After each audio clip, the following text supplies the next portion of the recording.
Buenas tardes. Creo que como historiador, una de las cuestiones en las que más debemos abundar, la mayoría de las veces, es en aquellos elementos que menos se conocen o que se conocen más en el entorno muy particular al que pertenecieron, donde se desenvolvieron, pero que jugaron un papel importante, que marcaron una impronta en ese lugar, pero con resonancias en el país y que muchas veces no se conocen. Yo pongo el ejemplo siempre de Daniel Gispert, un médico de San Antonio de los Baños que llegó a ser general de brigada del Ejército Libertador, murió en el año 1964, es el último, o fue el último, de los generales mambises que murió en Cuba, o el último general mambí cubano que murió en el año 64. Fue durante mucho tiempo jefe de sanidad en los años de la República, pero se le conoce poco a Daniel Gispert, excepto en el marco muy estrecho del municipio San Antonio de los Baños. No es una figura que se le conozca. Sucede lo mismo con Alberto Novalce Bacallao, el patriota insigne del municipio de Artemisa, a quien le hemos dedicado un programa. Fue general de división, estuvo con Maceo desde agosto del año 95, o se incorpora, quiero aclarar, a la guerra en Las Villas en el año 1895, en el mes de agosto. Meses después es que se incorpora a la tropa de Maceo, antes estuvo con otro jefe, y acompañó al Titán de Bronce en toda la campaña de invasión, salió con él hacia Matanza, entró de nuevo, participó en toda la campaña de Pinar del Río, lo acompañó en el cruce de la Trocha, Mariel Majana, por la zona de la bahía de Mariel, estuvo en San Pedro y fue el último que se fue de al lado del general Maceo cuando cayó en combate el 7 de diciembre de 1896 en San Pedro. Fue uno de los generales de los 9 que estuvo en el cambio de mando de españoles a norteamericanos en Cuba, vicepresidente del Senado de la República. Se le conoce muy poco, excepto en los marcos estrechos del municipio de Artemisa. Y hay otros que incluso no jugaron un papel positivo, pero que también tenemos que conocerlo, porque como le decimos nosotros, los malos también hay que conocerlo, porque por algo los buenos hicieron un papel bueno en la historia de Cuba. Y hurgando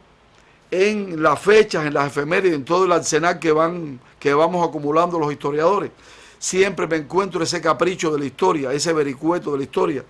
alrededor de una fecha determinada. Mire, el 23 de abril de 1616 murieron dos de los más grandes escritores de la humanidad, William Shakespeare, Miguel de Cervantes, uno inglés, el otro español, el dramaturgo de Romeo y Julieta, Cervantes, y de otras muchas obras como Otelo en Mora de Venecia, el autor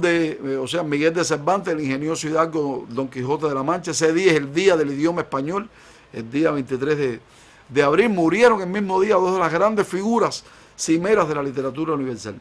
Y cuando miro alrededor de la fecha del 4 de mayo, veo que de buenos y malos que tuvieron que ver con la historia de Artemisa, y que generalmente se conoce más uno de los malos, dije, bueno, esto es bueno para un programa vericueto, y yo se lo propongo hoy. Hoy voy a hablar de 3 figuras que marcaron una impronta en esta parte del país, y uno de ellos en el oriente de Cuba, por cierto, una impronta bastante triste para la historia de Cuba. Les cuento.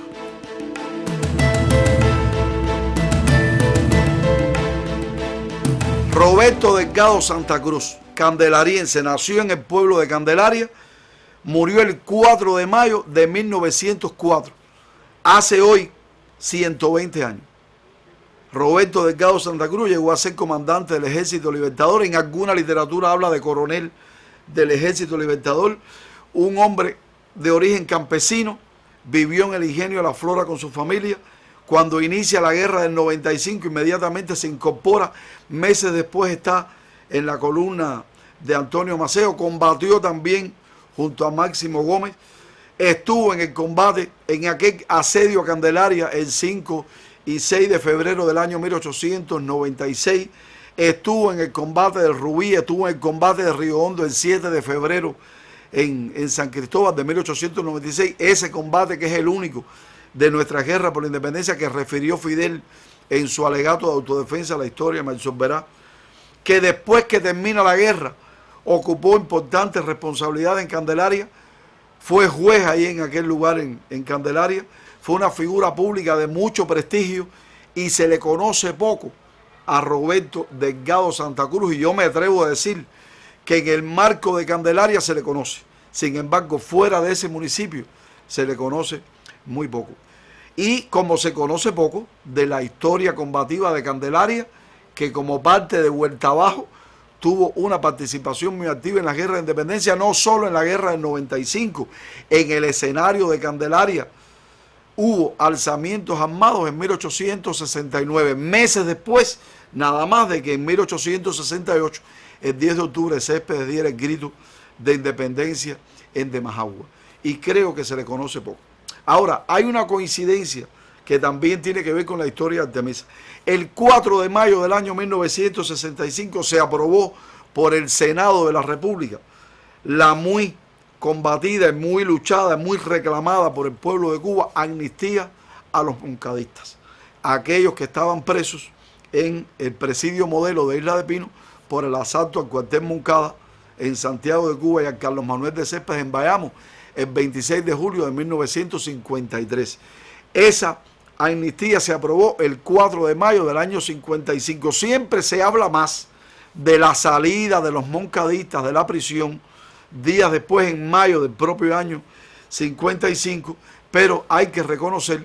por supuesto, que la salida fue importante. Esa foto de Fidel con Almeida, con Mestre, con Raúl al frente, el viaje en el Pinero hasta Batabanó, allí donde le ponen el nombre de 26 de julio al movimiento que habían creado y con el cual fueron a esas acciones del 26 de julio, la fundación después del movimiento oficialmente. Bueno, pero se conoce más eso que la lucha que hubo en este país, principalmente de la familia de los moncadistas, de familias artemiseñas, porque eran varios los moncadistas artemiseños presos con Fidel, por la amnistía. Porque cuando se luchó mucho por esa amnistía, porque salieran ante los 10 o los 15 años, se le propuso a esos moncadistas que podían salir de prisión antes de la condena, pero con el compromiso, nunca sin con el compromiso de que no podían interferir más en problemas políticos. Y Fidel lo primero que dijo: no, nosotros estamos por una causa y preferimos cumplir la condena, por extensa que ésta sea, antes que renunciar a lo que estamos luchando. Y finalmente se aprobó sin condicionamiento alguno la amnistía de los moncadistas el 4 de mayo del año 1955. Algún día habrá que dedicarle un espacio en la historiografía, en las páginas de los libros de historia de Cuba, a la lucha que hubo desde el mismo año 53 en que fueron a prisión los moncadistas hasta su liberación el 15 de mayo del 55, porque salieran con la amnistía política. Amnistía que no solo merecían, sino a la que ellos se resistieron, y eso es lo que le da el valor agregado al hecho histórico. Se resistieron porque no querían ningún tipo de condicionamiento. Eso fue lo que provocó que después de la salida le cerraran todas las luchas, todas las puertas, disculpen, de la lucha política, y tuviera Fidel que irse el 7 de julio del año 55 a México y después sus seguidores para organizar allí la expedición del Granma y reiniciar la lucha armada y la lucha guerrillera.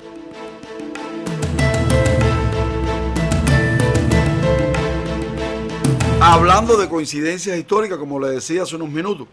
el 4 de mayo del año 55 ocurre un hecho también importante para la historia de los municipios que hoy componen la provincia de Artemisa. Ese día, 4 de mayo del 55, asumió como jefe de la unidad militar se decía así, de emergencia, que tenía Fulgencio Batista en San Antonio de los Baños, que es hoy, era en aquel momento la base aérea, porque además debo aclarar que esa base aérea no es de la revolución, se hizo en el gobierno de Grau San Martín por necesidades de la Segunda Guerra Mundial. Ya en el año 55 se llamaba así, Unidad Militar Fulgencio Batista, que era una unidad de emergencia muy importante para el tirano, y el 4 de mayo del año 55 asumió la jefatura de ese lugar nada más y nada menos que el asesino de moncadistas Alberto del Río Chaviano, un hombre que fue el jefe del regimiento de Oriente cuando en el año 53 se produjo el asalto a Moncada. Fue él el que orquestó toda la cacería de moncadistas. Recordemos que murieron 5 o 6 nada más en la acción, el resto, hasta llegar a más de 60, fueron asesinados después. Él fue el autor de aquellos crímenes. Un hombre que cuando se da el golpe de Estado del año 52 podían haberlo destituido, pero inmediatamente se puso al lado de Batista, le dieron responsabilidades importantes como coronel. Años después terminó allí y vino en el 55 para acá. Al triunfo de la revolución fue tan astuto que días antes, no se fue el día primero como Batista de enero del 59, días antes se fue de Cuba, fue a Dominicana, tuvo negocios de ganadería, fue un ganadero prodigioso, hasta que allí el tirano Trujillo le quita todo y terminó finalmente sus días como maestro de español y literatura en una escuela en Dominicana. El tirano, uno de los secuaces del tirano que asesinó moncadistas en Santiago de Cuba. Y el mismo 4 de mayo del año 55 asumió la jefatura del regimiento militar Río Rivera, que radicaba en Pinar del Río, el coronel Evelio Miranda. Bajo el bando de Evelio Miranda, la tiranía cometió horrendos crímenes en este lugar o en esta provincia, como aquella matanza de cabañenses que mataron a 22 hijos de aquel pueblo a partir del 20 de noviembre, cuando la tiranía se sintió impotente por el tiroteo a las 2 perseguidoras que iban custodiando un ómnibus de Cabaña hasta Bahahonda. Total, aquí ocurrieron muchas cosas, como el secuestro de San Marcos en el mismo Artemisa, el ajusticiamiento del jefe de la policía, todo en el 58, el ajusticiamiento de Pedro el Manzanillero también en el año 58 y en otros lugares, y no pasó nada, pero Evelio Miranda Cita pudo también escapar, aquel criminal, de la justicia revolucionaria, porque el 1 de enero partió raudo y veloz a otras tierras del mundo, escapó de la justicia revolucionaria. Eran efemérides del 4 de mayo de las cuales quería conversarles. Espero que haya cubierto las expectativas. Yo los dejo, no sin antes prometerle que pronto vuelvo con otra historia. Y usted recuerde, si quiere conversar con otra persona sobre este tema, lo escuchó aquí en Vericuetos.